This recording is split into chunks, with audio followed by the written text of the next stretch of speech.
ተሐጁድና የተራሃዊ ጉዳይ በአንድ ሌሊት ሁለት ጊዜ መነሳት ይቻላል እንዴ? ተሐጁድ ተብሎ ከዛ ተራዊ ተነይቶ በአንድ ጊዜ ለሁለት በአንድ ሌሊት ሁለት ጊዜ ችግር የለም።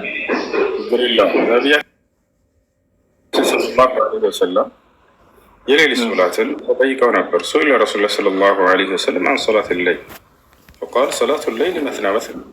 የአላህ መልእክተኛ ነብዩ ሰለላሁ ዐለይሂ ወሰለም ስለ ሌሊት ሶላት ተጠይቀው የሌሊት ሶላት ሁለት ረካዓ ያደረጋችሁ መስገድ ነው ያልገደቡት። ከተኛችሁ በኋላ ሳተኝ በፊት ምናምን ብለው ምንም አይነት ገደብን አላስቀመጡ።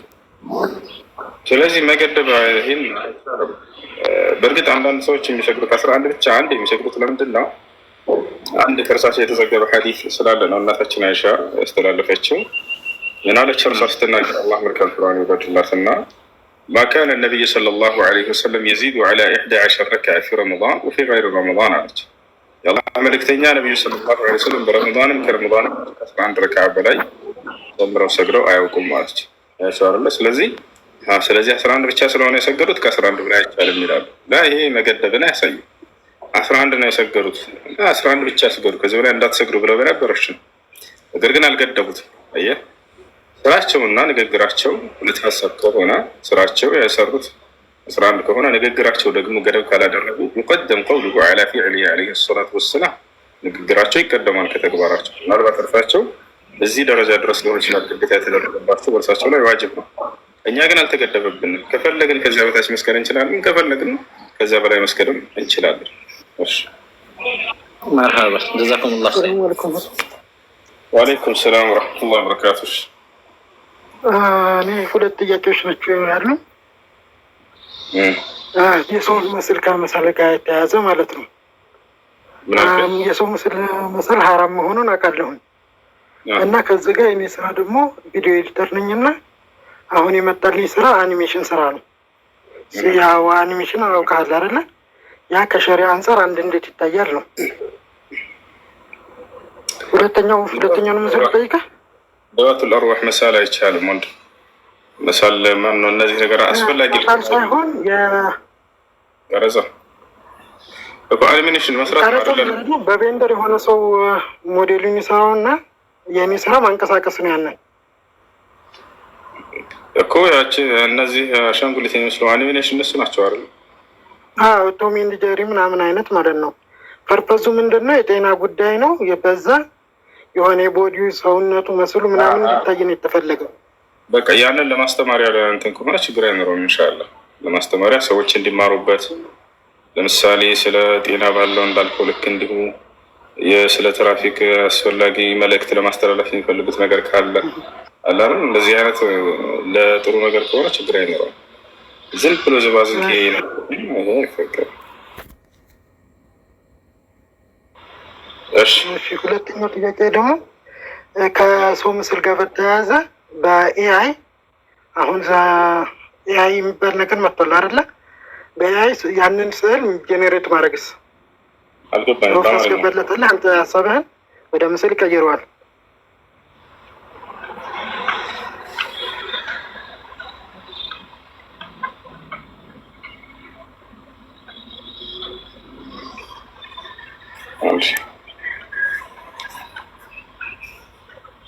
ሰምተኛል።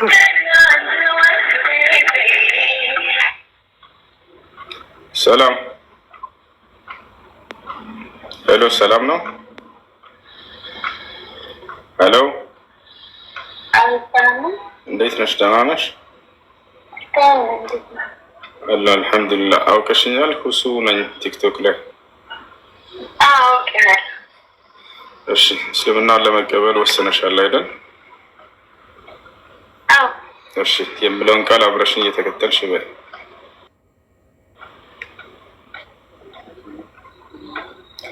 ከኔ ጋር ነሽ? እሺ፣ የምለውን ቃል አብረሽ እየተከተልሽ በል። እሺ፣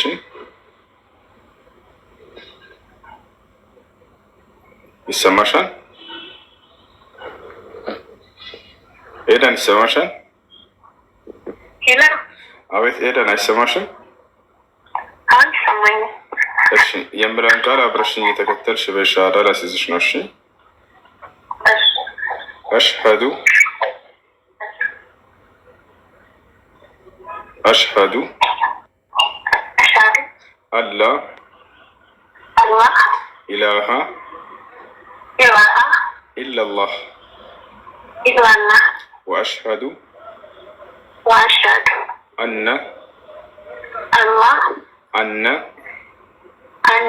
محمدا رسول الله ማሻአላህ። ከዚህ በኋላ ሙስሊሙ ነሻል። አሁን ያልሽው ቃል የሸሃዳ ቃል ወይንም የምስክር ቃል ይባላል። ትርጉሙም አሽሀዱ አን ላ ኢላሀ ኢለላህ ማለት እነሆ ከአንዱ ከአላህ በስተቀር በእውነት የሚመለክ ሌላ አምላክ የለም ብዬ መሰክራለሁ ማለት ሲሆን፣ ወአሽሀዱ አነ ሙሐመድን ረሱሉላህ ማለት ደግሞ ሙሐመድም የአላህ መልእክተኛና ነብይ ናቸው ብዬ መሰክራለሁ ማለት ነው። ከዚህ በኋላ ሙስሊሙ ነሻል። አንድ ሰው ሙስሊም ሲሆን ጊዜ የቀደሙትን ያለፉትን የነቢያትን ህብረት ተቀላቀለ ማለት ነው። በነ አብርሃም፣ በነ ኢስሐቅ፣ በነ ያዕቆብ፣ በነ ሙሴ፣ በነ መሲሁ መንገድ እነዚህን ሁሉ መልካም ነቢያት አምላክ የላካቸው አንድና ብቸኛ የሆነውን እርሱን ራሱን እንዲያስመልኩ እርሱን ወደ ማምለክ እንዲጣሩ እርሱ ላይ ቅንጣትን ሰው እንዳያጋራ ይህን ያስተምሩ ዘንድ ነው። ይህንንም ኢስላም ብሎ አምላክ ለነቢያት ሰይሞ ሰጥቷቸዋል። ለነ አብርሃም ኢዝ ቃለ ለሁ ረቡሁ አስሊም ቃለ አስለምቱ ሊረቢል ዓለሚን ይላል። አብርሃምንም ሙስሊሙን ብዬ ባዘዝኩት ጊዜ እነሆ ለአንተ ለዓለማቱ ጌታ ሙስሊም ሁኛለሁኝም አለ እያለ ይናገራል። ከዚያም አብርሃም ለልጆቹ ለነ ኢስሐቅ ለነ እስማኤል ኢስላምን እንደተናዘዛቸው አደራ እንዳላቸው ያስቀምጣል። ወወሳ ቢሃ ኢብራሂሙ በኒህ ይላል። አብርሃምም ይችን እስልምና ለልጆቹ አደራ ብሎ ተናዘዛቸው ይላል። ወያዕቁብ ያ በኒህ ያዕቆብም ልክ እንዲሁ ለልጆቹ ልጆቼ ሆይ አደራ ሙስሊሞች ሆናችሁ እንጂ እንዳትሞቱ አላቸው ይላል። ስለዚህ እነዚህ ታላላቅ ነቢያት መንገድ ነው ዛሬ የተቀላቀልሽው። አላህ ምስጋና ይገባው። አንድ ሰው ሙስሊም ሲሆን ጊዜ ያለፈ ኃጢአቱን አላህ እንደሚምርለት ቃል ገብቷል። ይህም በቃሉ ላይ ሲናገር ምን ይላል? ቁል ሊለዚነ ከፈሩ ኢየንተሁ ዩግፈር ለሁም ማ ቀድ ሰለፍ ወኢን የዑዱ ፈቀድ መضት ሱነቱ ልአወሊን ይላል። ሙሐመድ ሆይ ለእነዚያ ለካዱኝ ባሪያዎቼ እንዲህ ብለህ ንገራቸው ካሉበት ክህደት ቢቆጠቡና ወደ እኔ ቢመለሱ ያለፈ ስህተታቸውን ኃጢአታቸውን ሁሉ ይቅርልላቸዋለሁኝ ይላል። ነቢዩ ሙሐመድ ሰለላሁ ዐለይሂ ወሰለም ሐዲስ ላይ አልኢስላም የጅቡ ማ ቀብለሁ አሉ። እስልምና ከእርሱ በፊት ያለን ኃጢአት ያሰርዛል አሉ። ያ ማለት ሰው ሲሰልም ያለፈ ኃጢአቱ ሁሉ ይማርለታል ወደ አምላኩ ወደ አላህ ሲመለስ ጊዜ ማለት ነው። አላህ ምስጋና ይገባው። አንድ ሰው ሙስሊም ሲሆን በቀጣዩ ዓለም ምን ቃል ተገብቶለታል ከአምላኩ ዘንድ የሚለውን ደግሞ እንገርሽ። አምላክ አላህ ስብሐነሁ ወተዓላ በቃሉ ላይ ሲናገር በጣም በርካታ ቦታ ላይ ነው። ኢነ ለዚነ አመኑ ወዐሚሉ ሷሊሓት ለሁም ጀናቱ ነዒም ኻሊዲነ ፊሃ ወዕደ ላሂ ሐቃ ወሁወል ዐዚዙል ሐኪም ይላል። እነዚያ በእኔ አምነው መልካምን የሰሩትን የገነትን ጸጋ ሰጣቸዋለሁ በእርሷም ውስጥ ለዘለዓለም ዘውታሪዎች ሲሆኑ ይህ የእኔ አምላካቸው የአላህ ቃሌ ነው አለ። ቃሌም እውነትና ተፈጻሚው ነው። እኔ አሸናፊና ጥበበኛ ሆንኩኝ አምላክም ነኝ እያለ ይናገራል። እና ይህ ነው። ለአላህ ምስጋና ይገባዋቴ። ከዚህ በኋላ ሙስሊም ነሽ። ከዚህ ቀጥሎ የምታደርገው ነገር ሻወር ትወስጃለሽ። አንድ ሰው እስልምና ሲቀበል ሻወር እንዲወስድ ታዟል። ያም ለሶላት ዝግጁ ይሆን ዘንድ ነው። ንጹህ ልብስ መልበስ፣ ስለ ሶላት አሰጋገድ በመማር ሶላት መስገድን ትጀምሪያለሽ ማለት ነው።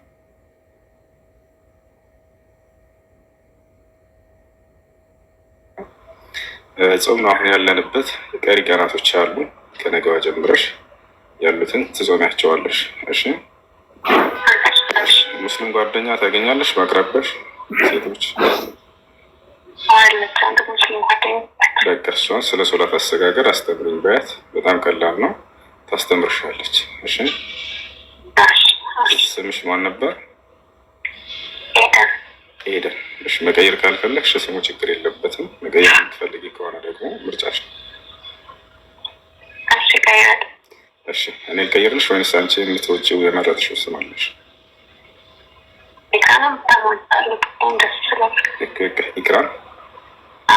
በቃ ጥሩ ኢክራም ሆኖሻል። ከዚህ በኋላ ጥያቄዎች ምናምን ካሉሽ ማወቅ የምትፈልጊያቸው ምናምን በዚህ ስልክ ዋትሳፕ አለ፣ ቴሌግራም አለኝ፣ በቲክቶክ ደስ ባለሽ ቦታ መጠየቅ ትችላለሽ። እሺ። እሺ። መልካም ጊዜ ሆንልሽ።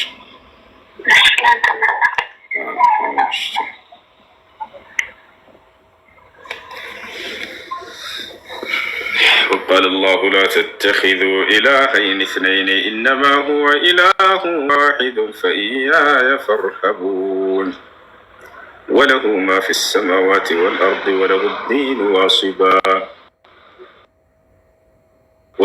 واصبا أفغير الله تتقون وما بكم من نعمة فمن الله ثم إذا مسكم الضر فإليه تجأرون. ሁለተኛ ጥያቄ ልቀጥል። በምስል ጀኔሬት ማድረግ እንዴት ይታያል ነው ሁለተኛ ጥያቄ የነበረው። በምስል ምን ማድረግ? በኤአይ ጽሁፍን ወደ ምስል አንተ ሀሳብህን ትሰጠዋለህ፣ እሱ ወደ ምስል ይቀይረዋል እኮ። ያ ነገር ያለ ሰዎች አስተማሪ ነገር ተፈልጎበት ከሆነ ወንድም እንደ ሁኔታው ነው የሚታየው። ለሰዎች አስተማሪ ነገር ተፈልጎበት ከሆነ የዛኔ አضሩራት ቱቢሁል መሕዙራት የሚል የኢስላም ቃዒዳ አለ። አስቸጋሪ ነገራቶች የማይፈቀድን ነገር እንዲፈቀድ ያደርጋሉ። በጣም አስፈላጊ መልእክትን ለማስተላለፍ ለምሳሌ ቅድም እንደሰጠሁ የትራፊክ ህግጋቶችን ለማስተማር በምስል መልክ ሰዎች ሰርተው ይህንን ሰዎች እንዲረዱበትና ይህን ህግ ተከትለው እንዲሄዱ በዚያ ቢሰራ ቪዲዮ ይሄ ችግር አይኖርም። ለማይጠቅሙ ምንም ነገር ለሰው ውስጥ ጥቅም ላይ ለማይውል ዝም ብሎ ለዛዛታ ነገር ከሆነ ይሄ አይፈቀድም። እንደ ሁኔታ ይወሰናል። እሺ ጀዛከላ በጣም አመሰግናለሁ። መርሐባሽ።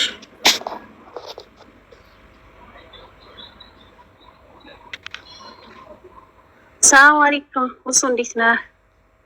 ወአለይኩም ሰላም ወረሕመቱላሂ ወበረካቱ። ሁሱ ጥያቄ የሱከር ታማሚ ሴትዮ ነበረች ማለት ነው እና ወሩን ሙሉ ጾም አልጾመችም አሁን። ስለዚህ ወሩን ሙሉ ስላልጾመች ሐኪምም ያኔ ጾማ ስትጾምና ቀን አካባቢ ላይ ያማታል ያኔ መድኃኒቱ ሳትወስድ ማለት ነው ስለሆነ የምትል እና ጾሙን ተወችው። አሁን ያንን ምንድነው ማድረግ ያለባት? እሺ የመጾም አቅሙ የላትም ታማ ነው? አዎ አትችልም ማለት ያማታል።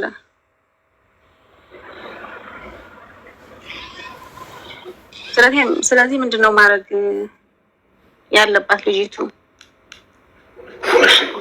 ህመም ለሁለት ይከፈላል። አንደኛ ለዘላለም አብሯት የሚዘወትር የህመም አይነት አለ። ሁለተኛ ጊዜያዊ የሆነ የህመም አይነት አለ። ለዘላለም አብሯት የሚዘወትር ሲሆን ሴት ረመዳን በመጣ ቁጥር ለእያንዳንዱ ቀን ከፋራ እያወጣች ምስኪን እያበላች ታሳልፋለች።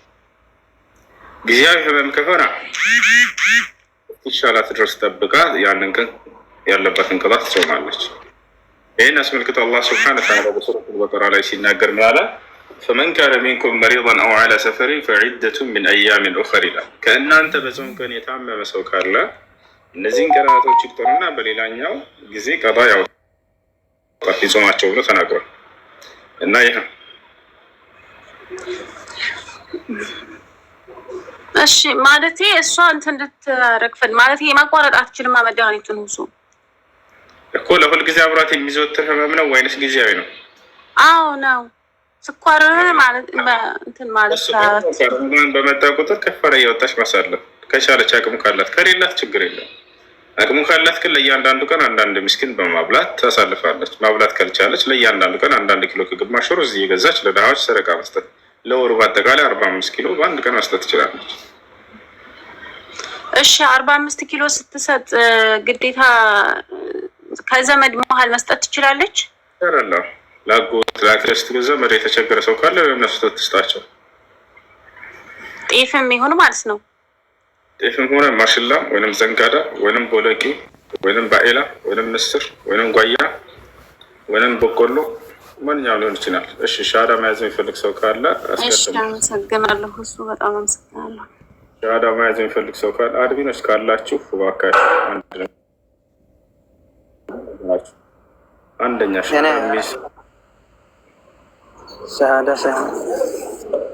ሻሃዳ ሳይሆን አንድ ጥያቄ ነበረኝ። አድሚኖች አዳምጡ። ሻሃዳ የሚይዝ ሰው ካለ አስቀድሟቸው። ቀጥሎ የክርስቲያኖች ጥያቄ ይቀደማል።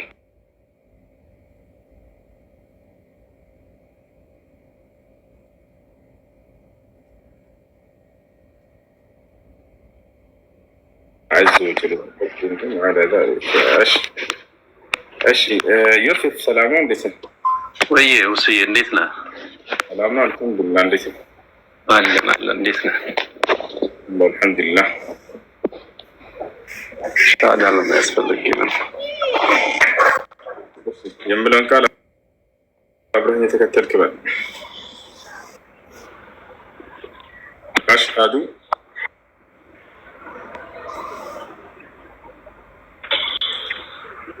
ይሰማል? ሰላም አለይኩም ዮሴፍ ይሰማል?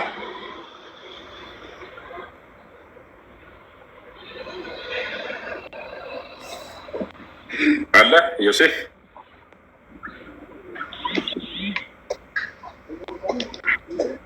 እሺ ዑመር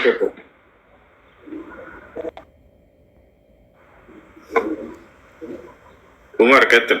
ዮሴፍ አለህ መቀጠል ትችላለህ። አለው እሺ የምለውን ቃል አብረኸኝ የተከተልክ በል። እሺ አሽሀዱ አላ ኢላሃ ኢለላህ ወአሽሀዱ አና ሙሐመደን ረሱሉላህ። ማሻአላህ። ከዚህ በኋላ ሙስሊም መሀል አሁን ያልከው ቃል የሸሃዳ ቃል ወይ ደግሞ የፍቅር ቃል ይባላል። ፍቅርነቱን ለአምላክህ አንድና ብቸኛ እንደሆነ በእርሱ ላይ ቅንጣት አጋር እንደሌለው የመሰከርክበት በዘመንህ የተላከውን ነቢይ እንደ ነቢይ የተቀበልክበት የምስክር ቃል ነው። ሁሉም ነቢያት በየዘመናቱ ሰዎች ወደ እስልምና ሲገቡ ጊዜ ይህን ቃል ያስብሏቸው ነበር። የመጀመሪያ ጥያቄ ነበረኝ። ችግር የለም ትጠይቃለህ። አንዴ ጥያቄ ልጠይቅ የፈለግኩት ኖርማሊ ያው ሰለምቴ ነበርኩኝ ከ4 ዓመት በፊት እና 4 ረመዳን ጾሜ ነበረ። ከዛ በህይወት አጋጣሚ የተለያዩ ነገሮች ተፈጠሩና ትንሽ ወደ ነበርኩበት ነገር ለመመለስ ወደ ኋላ ሸሸት አልኩኝና የአምናውን ረመዳን ጾሜ ነበርና ከዛ በኋላ ደግሞ የዘንድሮውን ደግሞ ትንሽ እንዳልኩ በህይወት አጋጣሚ በነበርኩበት ሁኔታ ትንሽ ወደ ኋላ ብዬ ነበርና ያው ቶባ ማድረግ እችል ነበረ፣ ግን ከእንደገና ያው ከፍር ያለው ብዬ ስላሰብኩኝ ነው ሻሃዳ እንድታስይዘኝ የገባሁት። መልካም። እና ከእስልምና ለቀህ ነበር ከዚያ በኋላ ወይንስ ያው ዝም ብሎ የከፈርክ መስሎህ ነው? የከፈርኩ መስሎኝ ነው። ኖርማሊ ያው በተለያየ አጋጣሚ ሌላ ቤተ እምነት ላይም ሄጄ ትምህርቶችን የመውሰድ ነገሮችን ጥያቄዎችን የመጠየቅ መጀመሪያ በነበርኩበት መልኩ ብዙ አይነት ጥያቄዎችን ሳነሳ ነበርና ችግር የለውም ደስ ከሆነ ከዛ አንጻር ነው። መርሐባሽ ወንድሜ። እሺ ሱዚ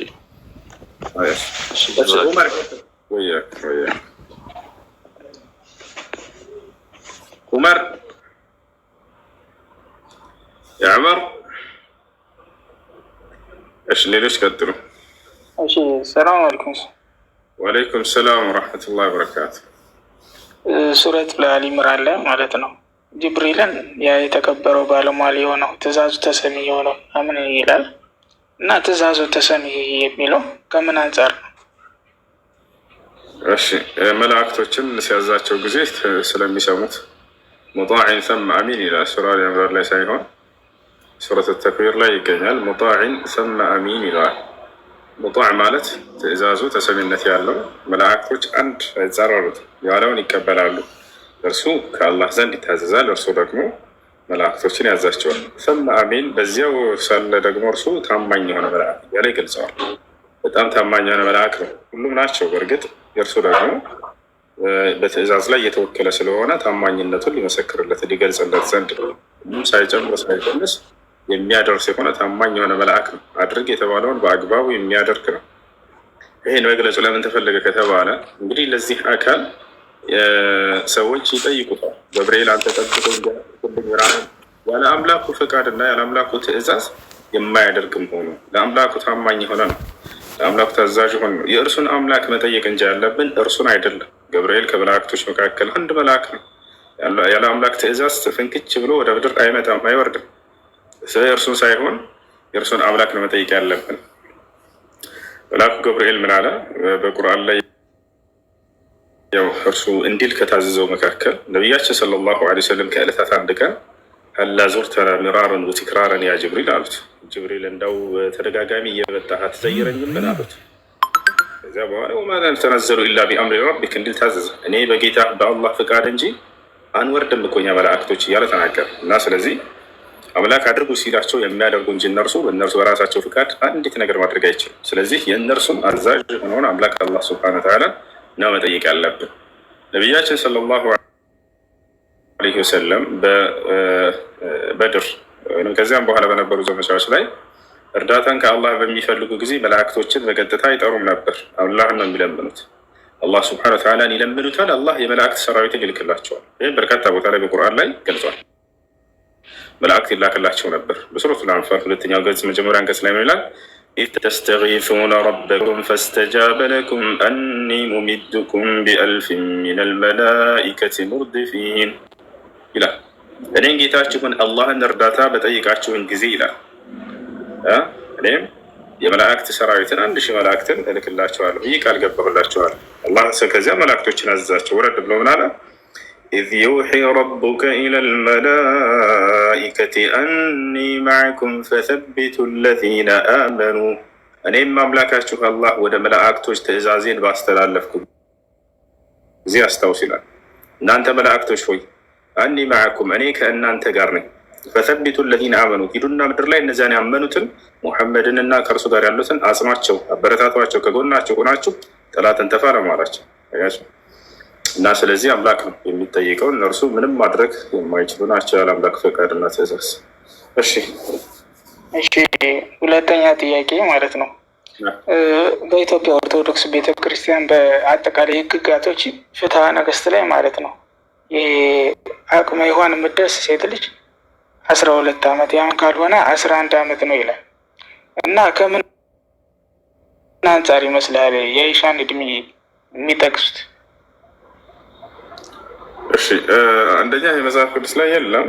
ፍትሐ ነገሥት ከብሉይ ኪዳን እስከ ራዕይ ድረስ ባሉት መጽሐፍቶች ላይ አይገኝም። እሺ እንዳው ቢሆንም ፍትሐ ነገሥት ላይ ግን አለ እኮ እሱ አለ ሊያነሱት ይችላሉ። እዛ ጋር 12 ዓመት ነው የሚል 11 ዓመት ይላል። ያም ባይሆን ይላል የ11 ዓመት ማግባት ትችላለች።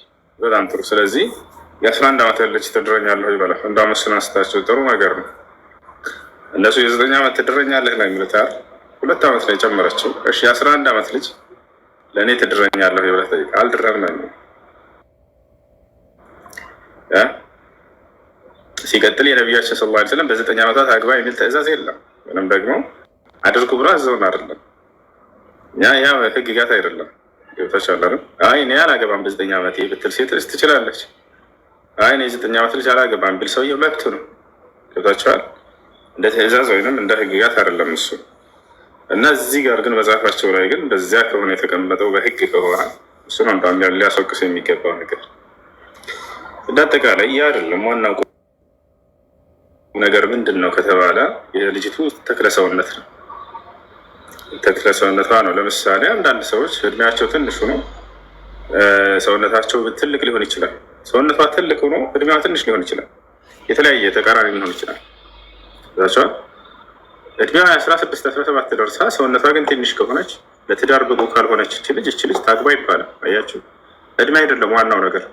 በዚህ ተቃራኒ ደግሞ እድሜዋ ትንሽ ነው ሰውነቷ በጣም ትልቅ ከሆነ ይቺ ልጅ ልታገባ ትችላለች። እናታችን አይሻ ከእንደዚህ አይነት ባንድ ነበረች። ራሷን ገልጻለች። እናታችን አይሻ እኔ ነቢዩ ሰለላሁ ዐለይሂ ወሰለም ከማግባቴ በፊት ሰውነቴን የሚያፋፋ የሚያወፍር የሚያሰባ ምግቦችን ቀምማ ቀድማ ትመግበኝ ነበር። ገብታችኋል? እንደዚህ አለች። እናቴም ተሳካላት አለች። ወፈርኩኝ፣ ሰባሁኝ፣ አደግኩኝ አለች። አንዲት ወጣት ሴት የምትደርስበት ተክለ ሰውነት ላይ ደርሻለሁ ብላ ተናግራለች። እና ስለዚህ ልክ እንደ ማንኛውም ወጣት ሴት እንደነበረች ራሷ ገልጻለች። ያንን ደግሞ በንግግሯ ብቻ ሳይሆን የሰራችውን ስራ ማየት ግድ ይላል። ማነች እቺ አይሻ ብሎ መመርመር። ስታነቡ ጊዜ ሐዲስን ትልቅ ሴት የነበረች ሴት እንደሆነች ትረዳላችሁ። ታቸዋል። ጦር ሜዳ ላይ ቁማ የምትመራ ሴት ነበረች። في يوم الجمل والصفين الذي حدث بين علي ومعاوية رضي الله عنهما የዛኔ ሜዳ ቆማ የምትመራለች። የዛሬዋ 9 ዓመት 10 ዓመት ልጅ ትመራለች። ፍጹም ሌላኛው ነገር እናታችን አይሻ የዚህ ዲን በጣም በርካታውን ሐዲስ ያስተላለፈችው እርሷ ነች። ከ2000 ምናምን በላይ ሐዲስ ቁጭ ብላ የምታስተምር ሴት ነበረች። የሸመደለች ሴት። የዛሬ 9 ዓመት ልጅ ይህን ሸምድዳ ትቀመጣለች? በፍጹም። ትልቅ ሴት ነበረች። ሰሓቦች በሚካለፉ ጊዜ በመካከላቸው ሀሳብ እንትን ካለ የዛኔ ወደ እርሷ ይመለሱ ነበር። አንቺ የምእመናን እናት እያሉ ይጠይቋት ነበር። ተሻለ ይሄ ነው። ከዚህ የምትረዱት እርሷ ትልቅ ሴት እንደነበረች ነው ተናግራለች። ባንደበቷ ቃል በቃል። እሺ የቀል ይቀጥል። ሰላም አለይኩም። ወአለይኩም ሰላም ወረሕመቱላሂ ወበረካቱ። እሺ አድሚኖች ዑመርን አስገቡት። እሺ ዑመር ተሀጁድ ሰላት ማለት ነው። ሴትዮ መስጊድ ሄደን ነበረ ትላንትና ተሀጁድ ሰላት። ከዛ የሆነ መስጊድ ሰግደን ነበረ። ከዛ ቶሎ አለቀ ማለት ነው። እና ረጅም ሰዓት የሚሰገድበት መስጊድ ነበረ። እዛ እንሂድ ብላኝ ደግሞ ድጋሚ ዛኝ ሄዳ እዛ ሰገድን ሁለቴ ማለት ነው። እንዴት ይታያል? ችግር የለውም። ደጋግማችሁ መስገድ ትችላላችሁ። የሚከለክል ምንም አይነት ማስረጃ የለው። ውትር እንዳትደግሙ ነው የተከለከለው። ነቢያችን ሰለላሁ ዐለይሂ ወሰለም ሐዲስ ላይ ላ ውትራኒ ፊ ሌይለቲን ዋሂዳ አሉ። በአንድ ሌሊት ሁለት ውትር የለም አሉ። በቃ ስለ ውትር ነው መድገምን የከለከሉት እንጂ ሌላው የተከለከለ አይደለም። ስለ ሰውዬው የሌሊት ሶላትን ደጋግሞ ቢሰግድ ዛሬ የሌሊት መጀመሪያ ላይ ተነሳ ተራፊን ሰገደ። ከዚያ እንደገና ተነስቶ ሄዶ ሌሊት ተሀጁድ ቢሰግድ አይከለክልም። ሌላ ደግሞ ሰላት ኢሻ ማለት ነው። ሰላት ኢሻ ሲሰግድ 4 ረካ ነው አይደለ? ሁለተኛ ረካ ላይ ተሸሁድ ሳላረግ ረስቼ ተነሳው ማለት ነው። ምን ማድረግ አለብኝ? መቀመጥ አለብኝ ወላ መቀጠል አለብኝ? በጣም ጥሩ ጥያቄ። የኢሻ ሶላትንም ሊሆን ይችላል። ማንኛውም ሶላት እየሰገዳችሁ እያላችሁ ለምሳሌ 2 ረካ ሰግዳችሁ አተህያትን ቀርታችሁ ይቅርታ ሳትቀሩ ብትነሱ 2 ረካ ሰግዳችሁ ወደ 3ኛው ረካ ተነሳችሁ አተህያትን ሳትቀሩ፣ በዚህ ጊዜ ምንድነው ማድረግ ያለባችሁ? ተመልሳችሁ መቀመጥ ወይስ በዛው መቀጠል? ለሁለት ይከፈላል። እየተነሳችሁ እያላችሁ ባላችሁበት ቅጽበት ትዝ ቢላችሁ ወዲያው ቁጭ በሉና አተህያትን ቀሩ። ተነስታችሁ ግን 3ኛው ረካ ጀምራችሁ ከሆነ እንዳትቀመጡ እንዳትመለሱ፣ በዛ ሶላታችሁን ቀጥሉ። መጨረሻ ላይ አተህያቱን ቀርታችሁ እንደጨረሳችሁ ከማሰላመታችሁ በፊት 2 ጊዜ ሱጁደ ሰህው ታደርጋላችሁ። ታችኋል። በሱጁደ ሰህው ብቻ ይጠገናል የመጀመሪያው ተህያ። ለምን? ማን ምክንያቱን የሚናገር ለምን በሱጁደ ሰህው ብቻ ይጠገናል? ለምን ራሱን አላመጣሁም? ጠፍቶብኛል እንዴ? ለምን በሱጁደ ሰህው ብቻ ይጠገናል? ማን ይመልስ? ብዙ ጊዜ አስተምራቸዋለሁ ራሳችሁት።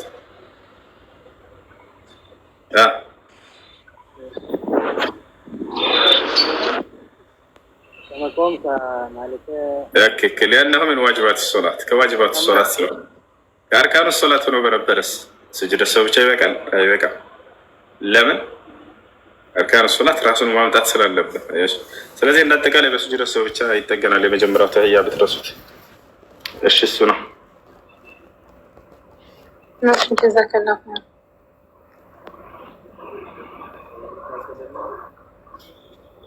እሺ ዑመርን አስገቡት ልጆች። እሺ ጥያቄ ያለ ይጠይቅ።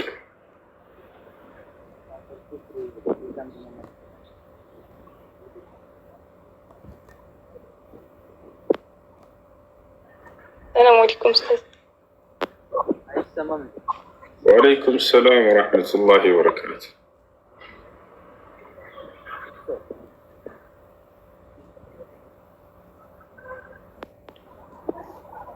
እሺ ጥያቄ ያለ ይቀጥል። ድምጻቸው አይሰማም። ድምጻቸውን ከፍ አድርጉት። ዘካተል ፍጥሪ ግዴታ ሆኖ መቼ ላይ ነው የተነገረው? ዘካተል ፍጥር ምን ግዴታ ሆኖ መስጠት ያለበት ከመቼ ጀምሮ ነው? ዘካተል ፍጥር ከ27ኛው ቀን ጀምራቸው አውጡ። ኦኬ። ሁለተኛ ጥያቄ ደግሞ አሁን ሸሃዳ የሚቀበሉት ወንድሞች ላይ ግዴታ ነው የሚሆነው? አቅማቸው ካላቸው፣ ከሌላቸው ግዴታ አይሆንባቸውም።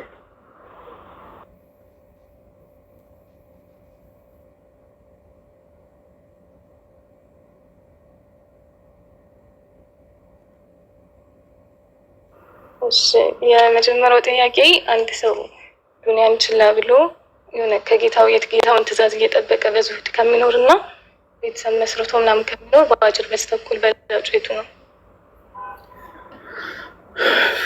ቤተሰብ መስርቶ መኖሩ ነው። ተዘወጁ ፈኢኒ የተዘወጁ ኒሳ ፈመን ረጊበ ዐን ሱነቲ ፈለይሰ ሚኒ አሉ።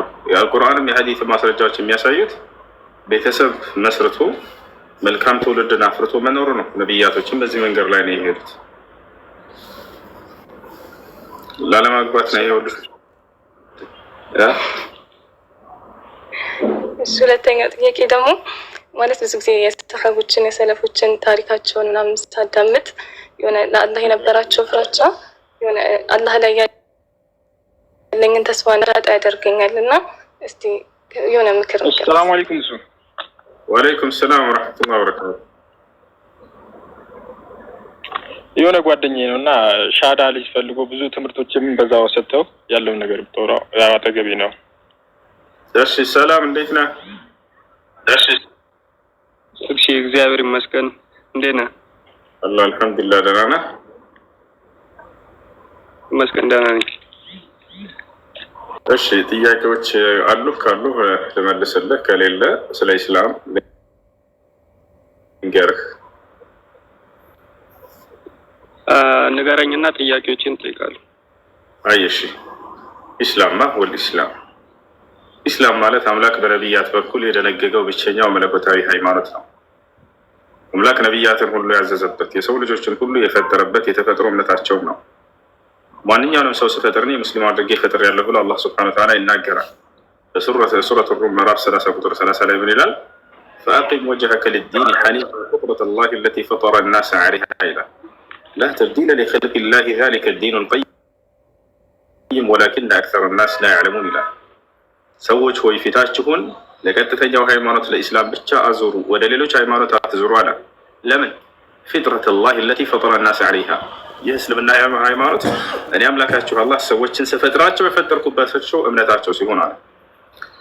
በሌላ ቦታ ላይ በሐዲስ አልቁድሲ አላህ ሱብሓነሁ ወተዓላ ምን ይላል? የቁል ነቢ ሰለላሁ ዐለይሂ ወሰለም ቃለ አላሁ ተዓላ ኢኒ ኸለቅቱ ዒባዲ ሑነፋ ፈጅታለትሁም ሸያጢን። አላህ ምን አለ?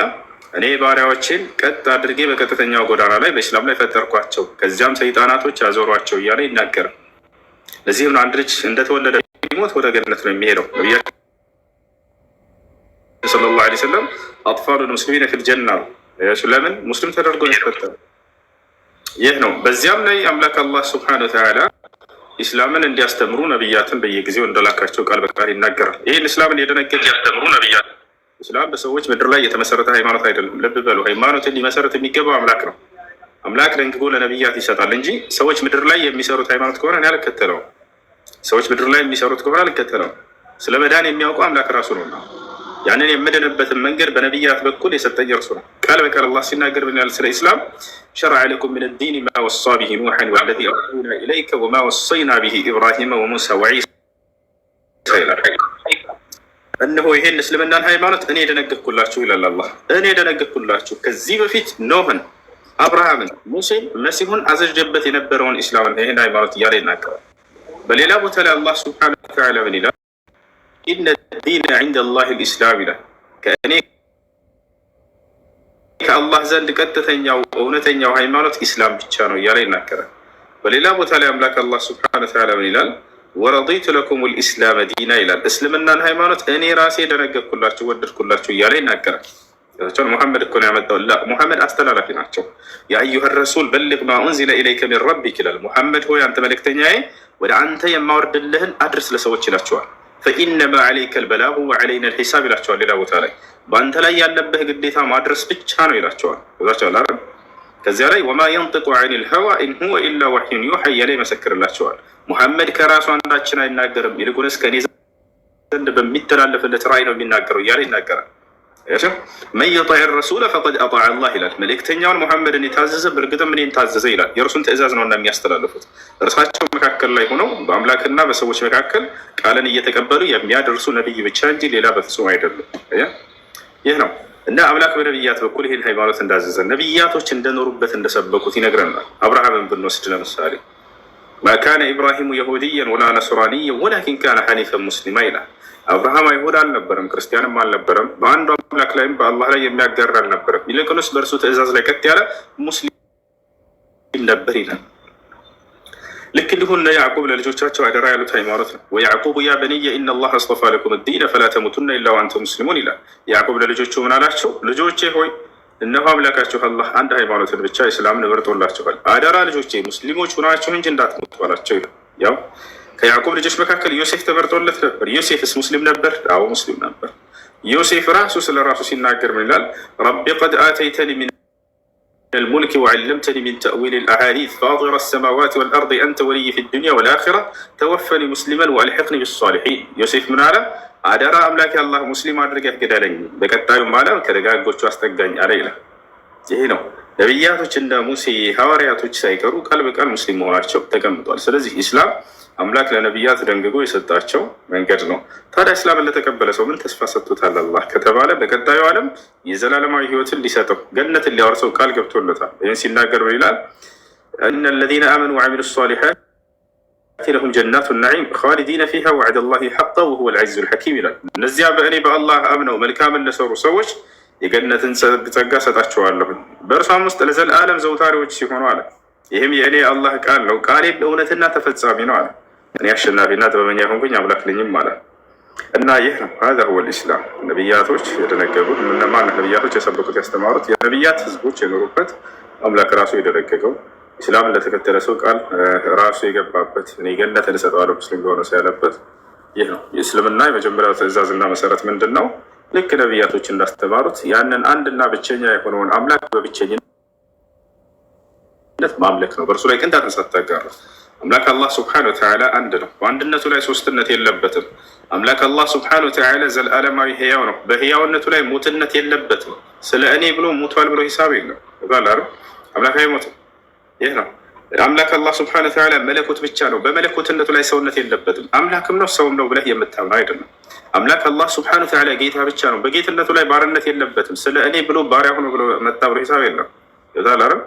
አምላክ አላህ ስብሐነ ወተዓላ ሀያል አሸናፊ ነው። በአሸናፊነቱ ላይ በሀያልነቱ ላይ ተሸናፊነት የለበትም። አይገደልም፣ አይሰቀልም፣ አይሞትም። በፈጠራቸው ደካማ ፍጥሮች ጫፍ አይነካም። እርሱ ይላል هذا هو الرب سبحانه وتعالى። እሺ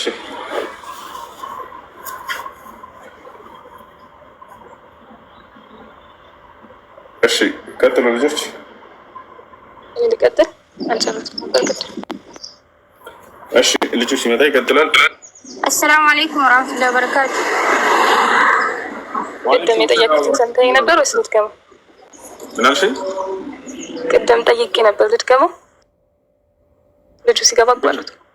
አይሽ ማለት የሰለፎችና የሰሃቦች የነበራቸው የአላህ ፍራቻ አሁን አላህ ላይ ያለንን ተስፋ እንድናጣም ያደርገናልና ከዛ ጋር በተያያዘ የሆነ ተስፋ የሚሰጠን ምክር። እሺ ዑመር አለ ልጁ ሀሳብ ካለ ይቀጥል። አለ ኔት ይዞ ነበር ያለኝ እኔ ክርስቲያን ሆኜ ብሞት ኃጢአተኛ ነኝ ማለት ነው? አዎ አምላክ ይህን በነቢያት በኩል አልደነገገው። ባለፉት በነቢያት ጊዜ ላይ በፍጹም ክርስቲያን ሆኖ ብሎ አላዘዘም። መጽሐፍ ቅዱስ ላይ ብትሄድ ክርስቲያን ሆኖ ብሎ እግዚአብሔር ያዘዘበት ቦታ የለም። ወይንም አንድ ነቢይ ተነስቶ ህዝቦችን ክርስቲያን ሆኖ ብሎ ያዘዘ የለም። ዘንድ ቃል ሲመጣላቸው ነበር፣ አንዳቸው ላይ እንኳን አታገኝም። እንደ አንድ መጽሐፍ ቅዱስ ጸሐፊ እንኳን ተነስቶ ክርስቲያን ነበሩ ነቢያቶች ብሎ እንደው ነቢያቶች አንድ ነቢይ ጠቅሶ ክርስቲያን ነበር ያለበት ቦታ የለም። አምላክ እንደደነገገው እውቅና ካልተሰጠው ነቢያቶች ካልሰበኩት እንዴት ነው ይህ መንገድ ከአምላክ ዘንድ የመጣ መንገድ ነው ሊባል የሚችለው? ቁርአን ላይ ስትመጣ አምላክ ቃል በቃል እኔ ራሴ ነኝ የደነገግኩት ለነቢያት ኢስላምን እያለ ይናገራል። ነቢያቶች ራሳቸው እኛ ሙስሊሞች ነን ያሉበትን ታገኛለህ። ነቢያቶች ራሳቸው አደራ ህዝቦቼ ልጆች ሙስሊም ሆኑ እያሉ የተናገሩበትን ታገኛለህ። ራሱ አምላክ ነቢያትን ሲያነሳ ጊዜ አከሌ ነቢይ ሙስሊም ነበር እያለ ያነሳልሃል። በአራቱም መንገድ ታገኘዋለህ። ራሱ ቃል በቃል አምላክ ሙስሊም ከሆናችሁ ገነት ላስገባችሁ ብሎ ቃል ሲገባ አምላክ ራሱ ታገኛለህ። አየህ፣ ከእስልምና ውጭ ሌላን ሃይማኖት ይዛችሁ በትንሣኤ ቀን ብትመጡ ወደ እሳት ነው የምትሄዱት እያለ ከወዲሁ ተናግሯል። ወመን የብተጊ ገይረ ልእስላሚ ዲና ፈለን ዩቅበለ ሚንሁ ወሁወ ፊል አኺረቲ ሚነል ኻሲሪን ይላል። ከእስልምና ውጭ ሌላን ሃይማኖት የፈለገ ሰው ያ ሃይማኖት ተቀባይነት የለም ከኔ ዘንድ አለ። ይሄ የትንሣኤ ቀን ከከሳሪዎችም ይሆናል አለ። ይሄ ነው። እሺ ሰላም። እሺ እና አሁን የኦርቶዶክስ እና የክርስቲያን መጽሐፍ ላይ ግን እንደዛ አይልም። እንዴት ቁርአን ላይ ብቻ እንደዛ ሊናገር ቻለ? ማለት ክርስቲያን መጽሐፍ ላይ እግዚአብሔር ክርስቲያን ሆኖ ብሎ ያዘዘበት ቦታ አለ።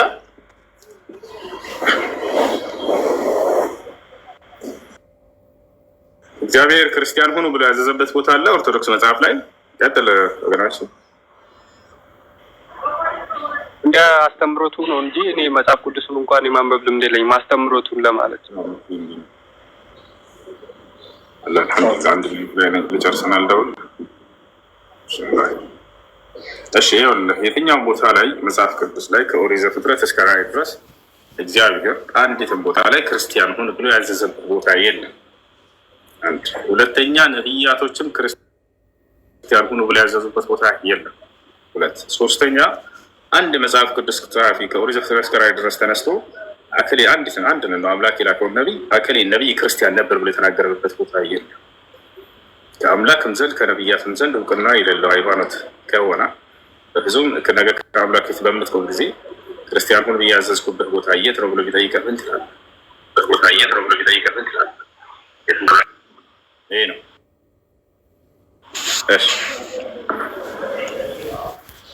እሺ ሰላም ምድር ላይ ሲመጣ እምነት ነበሩ ማለት ነው። ምን አልከኝ? አምላክ እዚህ ምድር ላይ ሲመጣ እምነት ነበረው ማለት ነው። አምላክ አይመጣም እዚህ። የእስልምና አምላክ ተከታይ ነበረ። ለአምላክ አልመጣም ሲጀመር። ስለ ክርስቶስ ከሆነ ክርስቶስ እኔ ሰው ነኝ እያለ ቃል በቃል የተናገረ የአምላክን ቃል እየተቀበለ ለሰዎች የሚያደርስ ነበር። ያ ማለት የነቢይ ስራ ነው። ኢየሱስ ክርስቶስ ዮሐንስ ወንጌል ምዕራፍ 8 ቁጥር 40 ላይ ሲናገር ምን ይላል? ወቱሪዱነ አን ተቅቱሉነኒ ወአነ ኢንሳኑን ቀድ ከለመኩም ቢልሐቅ አለዚ ሰሚዐሁ ሚነላህ ይላል። ኢየሱስ ራሱ ቃል በቃል የተናገረው ቃል ነው። ምን ይላል? እኔ ከእግዚአብሔር የሰማሁትን እውነት የምነግራችሁ ሰው ነኝ። ከእግዚአብሔር የሰማሁትን የምነግራችሁ ሰው ነኝ ይላል። ታላረ አንደኛ ጢሞቴዎስ ምዕራፍ 2 ቁጥር 5 ላይ ምን ይላል? አንድ እግዚአብሔር አለና በእግዚአብሔርና በሰዎች መካከል ደግሞ አንድ መካከለኛ አለ፣ እርሱም ሰው የሆነው ኢየሱስ ክርስቶስ ይላል። ይህ ክርስቶስ ስራው ምንድን ነው? በአምላክና በሰዎች መካከል ሆኖ ከአምላክ ቃልን እየተቀበለ ለሌሎች ማድረስ ማስተማር ነው። ልክ እንደ ነቢያት ማለት ነው። ስለዚህ ሰው ነው ኢየሱስ ክርስቶስ። አምላክ እንዳለው ቃል በቃል ተናግሯል። ዮሐንስ ወንጌል ምዕራፍ 20 ቁጥር 17 ላይ ኢየሱስ ክርስቶስ ወደ አምላኬ ወደ አምላካችሁ አድርጋለሁ አለ። ማን ነው የአምላክ? ራሱ አምላክ ነው ከተባለ አምላክ አለው እያለ ነው መጽሐፍ። ያችሁ ኢየሱስ ክርስቶስ አምላክ እንዳለው ቃል በቃል ይናገራል። አንደኛ ማን ነው? ይቅርታ፣ የኤፌሶን ምዕራፍ 1 ቁጥር 3 ኤፌሶን ምዕራፍ 1 ቁጥር 17 ላይ ምን ይላል? የኢየሱስ ክርስቶስ አምላክ ይባረክ ይላል። ማን ነው የአምላክ? አምላክ አለው ኢየሱስ ክርስቶስ። የሐዋርያት ሥራ ምዕራፍ 2 ቁጥር 22 እንደው ተአምራቶቹ የአምላክ ስራ ናቸው እንዳትል እና ያውና አምላክ በኢየሱስ ክርስቶስ በኩል ያደረጋቸው ተአምራቶች ብሎ ይገልጻቸዋል። የሐዋርያት ሥራ ምዕራፍ 2 ቁጥር 22 ላይ ምን ይላል? أيها الرجال الإسرائيليون اسمعوا هذه الأقوال يسوع الناصري رجل قد تبرهن لكم من قبل الله بقوات وعجائب وآيات صنعها الله بيده ይላል። ጴጥሮስ እንግዲህ ትልቁ ተማሪ ነው አይደል? እሱ ሲናገር ምን ይላል? እናንተ የእስራኤል ሰዎች ሆይ ይህን ንግግሬ ስሙ። የናዝሬቱ ኢየሱስ እግዚአብሔር በእርሱ በኩል ድንቅና ተአምረን አደረገለት፣ ይህም ለእናንተ የተገለጠ ሰው ነበር እያለ ይናገራል።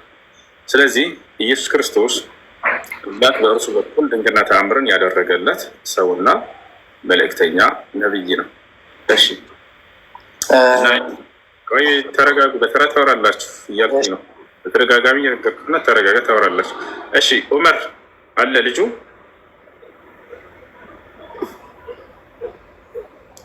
ዑመር አለ ልጁ አሎ ሄሎ አለ እዚሁ ነው። እሺ ይናገር ሀሳብ ካለው። አለ እሺ ቀጥል። አለ ወይ ይሰማል? አይሰማም? ይሰማል። ቀጥል። ሀሳብ ተጨማሪ ሀሳብ እንኳን የለኝም። እሺ እስልምናን ለመቀበል ምንድን ነው ማድረግ ያለብኝ? ምን አይነት ነገሮች ነው ማድረግ ያለብኝ? እሺ በመጀመሪያ ሻሃዳ ቃል ትይዛለህ። ከዚህ በፊት የሰሯቸው ኃጢአቶች ካሉብኝስ እንዴት ነው ይቅርታ የሚያስጠይቅልኝ ነገር ያለ? ልክ በሰለምክ ቀን አላህ ስብሐነ ወተዓላ ያን ሊምርልህ ቃል ገብቷል። እሱን ሁሉ ልነግርህ ነው።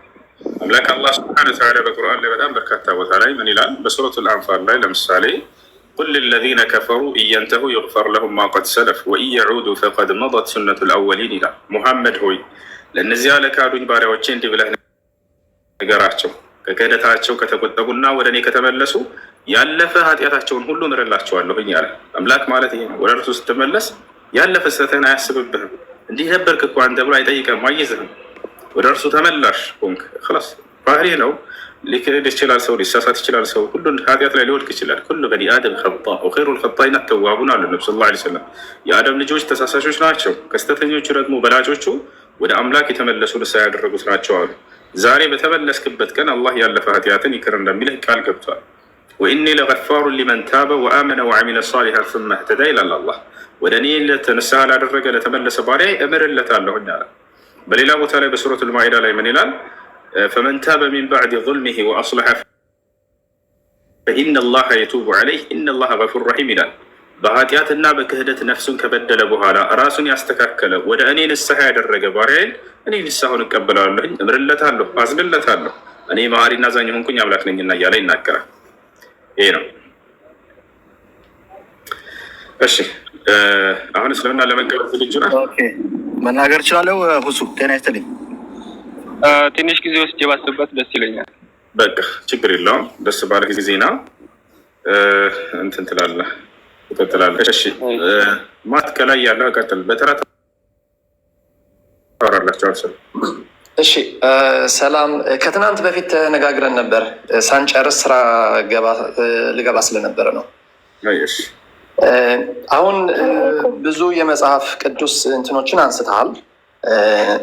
ብዙ እያንዳንዱ እየገባን ክርስቶስ አምላክ እንደሆነ መናገር ከፈለግን ችግር የለውም ካለን ጊዜ። ግን መጽሐፍ ቅዱስ ተበላሸ ብለህ ካመንክ ለምን እንደ ማስረጃ ታቀርቧለህ? ደግሞ የባለፈ ጥያቄን ደግሞ ማለት ነው ከዛ ልተው። መቼ ነው የተበላሸው? ማለት የእኛ የህይወት መጽሐፍ ነው ካልን ይሄ በጣም አስፈላጊ ጥያቄ ነው ለእኛ። እና መቼ ነው የተበላሸው? ለማን ነው ማስረጃ የምታነሳው ለምትለው ለአንተ ነው የምናነሳው። እሱ ለአንተ በውስጡ ላይ ያሉ ነገራቶች ማስረጃ ይሆናሉ። ለምሳሌ ኢየሱስ ክርስቶስ አምላክ ነው ብለህ የምታነሳው ነው አይደለ? ማት ነገር ግን ክርስቶስ አምላክ እንዳለው ያስተምራል። ለአምላክ አምላክ ይኖረዋል ብለህ ታምናለህ? ለስጋ አምላክ ይኖረዋል። አዎ ለስጋ ሳይሆን ለአምላክ፣ ስለ አምላክ ነው እያወራኛል። ለአምላክ አምላክ ይኖረዋል? ለአምላክ አምላክ የለውም፣ ለስጋ ግን አምላክ አለው። ለኢየሱስ ክርስቶስ አምላክ ነው አይደለም? ኢየሱስ ክርስቶስ አምላክ ነው። አዎ ባነሳው ወንጌል እንትን ልበል፣ በዮሐንስ ወንጌል ምዕራፍ 8 አምላክ አለ የለውም ኢየሱስ ክርስቶስ? ኢየሱስ ክርስቶስ አዎ በስጋ ከመጣ በኋላ አምላክ አለው፣ የስጋው አምላክ። ምክንያቱም የሁሉ ስጋ አምላክ ነው ይላል። ስጋ ምናምን ብዬ አልጠየቅኩም። ኢየሱስ ክርስቶስ የሚባለው አካል አምላክ አለ የለውም? ምን ማለት ነው? ይቅርታ እስቲ ጥያቄውን ግልጽ ጥያቄ ነው። ኢየሱስ ክርስቶስ የሚባለው አካል አምላክ አለ የለውም? አዎ ወደ ምድር ከመጣ በኋላ አምላክ አለው። አዎ በጣም ጥሩ። ወደ ምድር ሲመጣ ጊዜ በስጋው ብቻ ነው የመጣው? ስጋና መለኮቱ ለቅጽበት እንኳን አልተለያየም? አዎ ለቅጽበት አልተለያየም። አዎ ትክክል። የዛኔ በቅጽበት አልተለያየም ስጋና መለኮቱ። ስለዚህ ሲናገር ጊዜ ሲናገር የነበረው ስጋ ብቻ ነው ወይንስ መለኮትም አብሮት እንደተዋሃደ ነው? መለኮት የተዋሃደው ስጋ ነው። በጣም ጥሩ። ስለዚህ የዛኔ ስጋና መለኮት በሆነበት ጊዜ ወደ አምላኬ ወደ አምላካቸው አድርጋለሁ ብሏል አላለም? አዎ ብሏል። ግን አሁን ከዛ ቀድሞ በፊት ማለት ነው ወደ አባቴና ወደ አባታቸው ይላል። ወደ እሱ እንመጣለን። እግዚአብሔር አባት ነው። ይህንን ታምናለህ ማለት ነው? እንመጣለን። ቆይ ተዘውር። ስለዚህ ኢየሱስ ክርስቶስ አምላክ እንዳለው ተናግሯል ማለት ነው። አምላኩ ማን ነው ለኢየሱስ ክርስቶስ? እግዚአብሔር አብ። በጣም ጥሩ። ስለዚህ አምላክ አለ።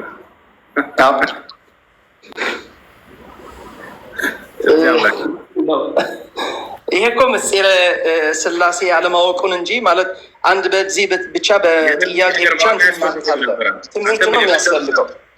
ምስጢረ ስላሴ የሚባል ነገር መጽሐፍ ቅዱስ ላይ የለም። እንዴት ማለት? ስላሴ የሚለው ቃል መጽሐፍ ቅዱስ ላይ አለ? ተውሂድ የሚባል በቁርአን ውስጥ አለ? በደንብ አለ፣ አሳያለሁኝ። በቁርአን በሐዲስ ላይ ነቢያችን ሰለላሁ ዐለይሂ ወሰለም ተናግረዋል ያለው የተውሂድ እንጂ ተውሂድ የሚል ቃል የለም። አለ፣ በደንብ አለ፣ አሳያለሁኝ። ስላሴ የሚለው ቃል ርዕስ አትቀይር። ስላሴ የሚለው ቃል አለ የለም መጽሐፍ ቅዱስ ላይ? የለም፣ ግን ሀሳቡ አለ።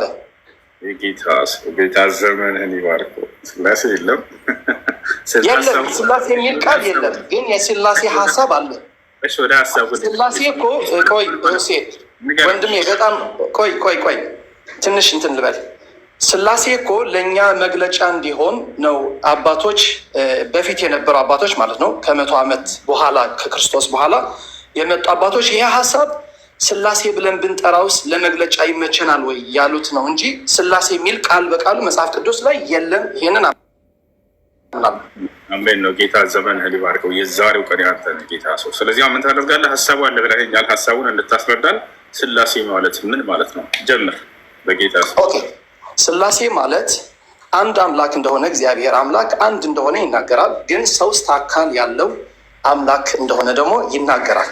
ለምሳሌ መጽሐፍ ቅዱስ አብርሃም ጋር እየተነጋገረ የነበረው እና ከዛ ከእግዚአብሔር ካለ ከሰማይ ይላል። ስለዚህ 2 እግዚአብሔር እንዳለ ማለት ነው። 2 በአካል ነው 2 የምንለው ምክንያቱም እግዚአብሔር አንድ ነው፣ 3 አካል አለው። እኛ ስለፈለግን ወይም ደግሞ ወደዛ መግባት ስለፈለግን ሳይሆን ግን ራሱ መጽሐፍ ቅዱስ ነው ወደዛ የሚወስደን። አብ ወልድ መንፈስ ቅዱስ አጥምቁ። ምክንያቱም ኢየሱስ ክርስቶስ በአብ በወልድ መንፈስ ቅዱስ ስም አጥምቁ ብሎ በመጨረሻ ማቴዎስ ወንጌል ላይ ይናገራል።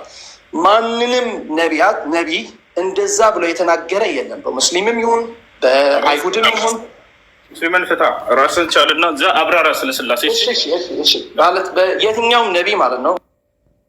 ኦኬ በክርስትና ዓለም ይሁን በአይሁዶቹም ዓለም ይሁን የትኛውም ነቢይ ራሱ ከአምላክ ጋር አስተካክሎ እንትን ያለ የለም። ስለዚህ እግዚአብሔር ኢየሱስ ክርስቶስ አብ እንዳልሆነ መንፈስ ቅዱስ እንዳልሆነ ነገራቸው ላይ። ለዛ ነው በዮሐንስ ወንጌል ምዕራፍ 8 አንተ ራስህን ከእግዚአብሔር ጋር እኩል አድርገሃል እያሉ ነው ሊገድሉት የፈለጉት እንጂ እግዚአብሔር አብ እንዳልሆነ ያውቃሉ፣ እግዚአብሔር መንፈስ ቅዱስ እንዳልሆነም ያውቃሉ። ስለዚህ ስላሴ የሚል እግዚአብሔር በዚያ መንገድ መገለጥ ፈልጓል። እኛ ደግሞ በተገለጠልን መልክ እንጂ እኛ እግዚአብሔር ባጭሩ ተመራምረን የምናውቀው ነገር የለም። ስላሴ ማለት ባጭሩ አብ ወልድ መንፈስ ቅዱስ አንድ አምላክ ነው። በመለኮት አንድ፣ በስጋ በአንድ ነው፣ በአካል 3 ብሎ ማለት ነው አይደለ? በ3 በስም ስራቸውም 3 ነው፣ ግን አንድ ነው። ልክ ሰው ለምሳሌ እኔ ማለት ነው። በጣም ጥሩ። አሁን እዚህ ጋር ከነቢያቶች ለመጀመሪያ ጊዜ መለኮት አንድ ነው፣ በመለኮት አንድ ነው አምላክ፣ በአካል ደግሞ 3 ነው ብሎ ያስተማረው ማን ነው? ሙሴ ነው። ምን ማለት ከነቢያቶች ለመጀመሪያ ጊዜ ስላሴን የሰበከው ነቢይ ማን ነው? አምላክ በመለኮት አንድ ነው፣ በአካል 3 ነው ብሎ የተናገረ ሁሉንም ገና ያለን። ለምሳሌ እንፍጠር ሲል ነብይ ነገር አከሌ ነብይ በልና ማን ነው ከነቢያቶች ለመጀመሪያ ጊዜ ስላሴን የሰበከው? አምላክ በመለኮት አንድ ነው፣ በአካል ደግሞ 3 ነው ብሎ ያስተማረው የመጀመሪያው ነቢይ ማን ነው? እግዚአብሔር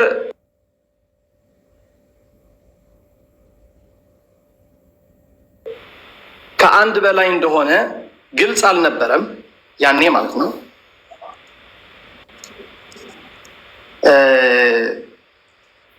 ግልጽ አልነበረም፣ ግን ከአንድ በላይ እንደሆነ ግን ይናገሩ ነበር ማለት ነው ነቢያቶቹ ማለት ነው። ጨረስክ?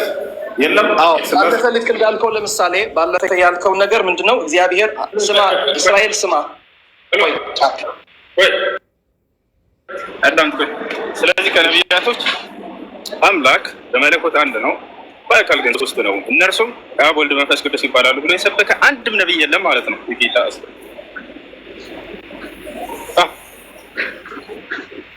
እየሰማኝ ነው? አዎ እየሰማህ። እሺ እግዚአብሔር ከአንድ በላይ እንደሆነ ይናገሩ ነበር ነቢያቶች። ብዙ ነቢያቶች ተናግረዋል።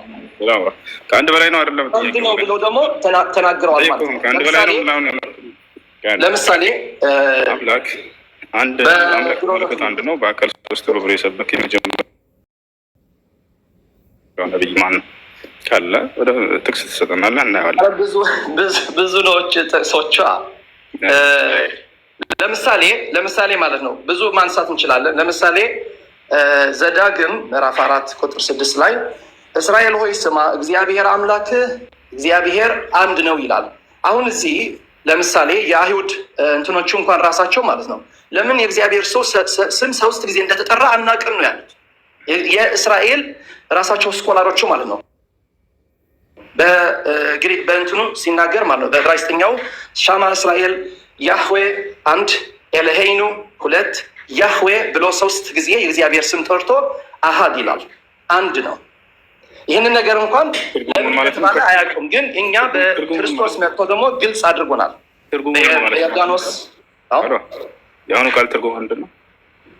እግዚአብሔር ብሎ የእግዚአብሔር ሰው ስም 3 ጊዜ ጠርቶ አንድ ነው። ትርጉሙ ምን ማለት ነው? ተርጉምልን። እስራኤል ሆይ ስማ ጌታ አምላካችን ያህዌ ኤልሄይኑ ያህዌ ይላል። ምንድን ነው ትርጉም?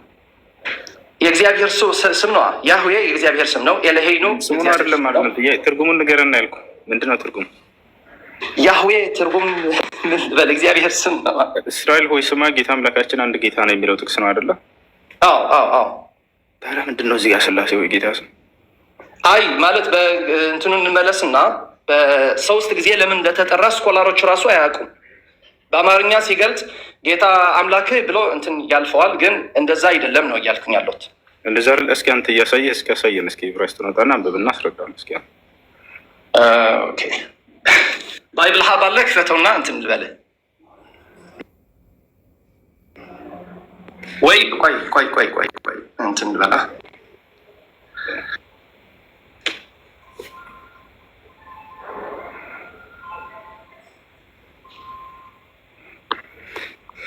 እሺ አቡከር አለ ዛህራ አላችሁ? ሰላም አለይኩም ወራህመቱላሂ ወበረካቱ። ሰላም ኦኬ። ሰላም ነው። እንዴት ነው? አልሐምዱሊላህ። እንዴት ነው? ሰላም ነው። አዘን ብሏል። 20 ደቂቃ ሆኗል። ልሰግድ ነው። ቀጥሉ። እሺ አልሐምዱሊላህ ደህና ነው። ጾም አሪፍ ነው። አልሐምዱሊላህ። ሁሉንም ቀን ጾመሃል? ስንት ቀን አፈጠርክ?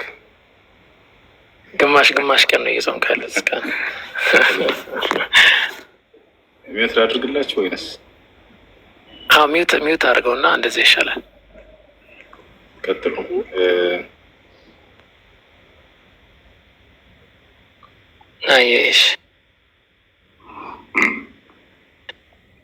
እሺ ወገናችን ማቲ የሁኑ ያመጣኸው ልክፈተውና ላሳያችሁ።